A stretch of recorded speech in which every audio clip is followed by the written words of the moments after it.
Hi friends, పచ్చి కొబ్బరితో ఎప్పుడు స్వీట్లే కాకుండా ఎప్పుడైనా ఒకసారి మురుకులు ట్రై చేశారా? చేయకపోతే ఒకసారి ట్రై చేసి చూడండి, చాలా బాగుంటాయి. కమ్మగా క్రిస్పీగా. ముందుగా దానికోసము ఏదైనా బౌల్ కానీ కప్పుతో ముప్పావు కప్పు అన్న మినపగుళ్ళు తీసుకొని మంచిగా ఫ్రై చేసుకొని చల్లారడానికి పక్క పెట్టుకుందాము.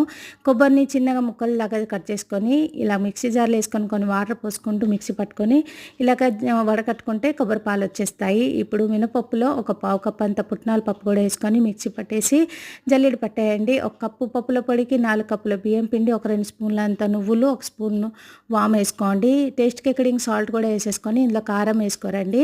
ఇప్పుడు ఆయిల్ కానీ బటర్ కొద్దిగా వేడి చేసుకొని మిక్స్ చేసేసి కొబ్బరి పాలని కొద్దిగా వేడి చేసుకుంటూ ఇందులో కలుపుకుంటూ పిండిని సాఫ్ట్గా కలుపుకోండి.